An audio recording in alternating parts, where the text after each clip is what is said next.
a ce kaya muke shigowa da su daga waje ya fi sauƙi su 100 ko su 1000 sama da a ce tunani da tsari muke shigowa da shi daga waje.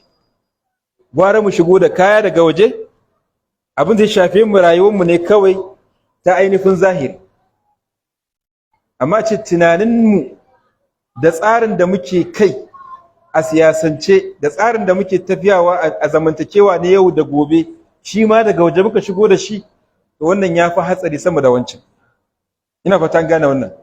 So ko shakka babu, inda al'umma ba ta zama al'umma sai ya zama tsare-tsaren da suke gudanar da rayuwarta a kowane mataki a nan tsarin da ya dace da tarihinta ne da iyayenta da kakanninta da kuma addininta.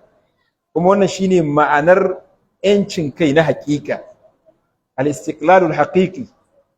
Da al'umma da ta zama har yanzu ba ita ana mata tunani ne, ana mata tsari ne, to gaskiya wasa ne da dariya a ce muku wai kuna cin 'yancin kanku ko kun sami 'yanci har a dinga taruwa duk shekara a watan Oktoba ko watan wane ne a ce ana murnar samun 'yanci. Wallahi wasan kwaikwayo ne, ba sami 'yanci ba matuƙar tsarin da muke rayuwa a kai ba mu muka zaɓe shi da kanmu ba, abin nan sakamako da dogaro akan tarihinmu da addininmu, to maganar 'yancin kai bata taso ba.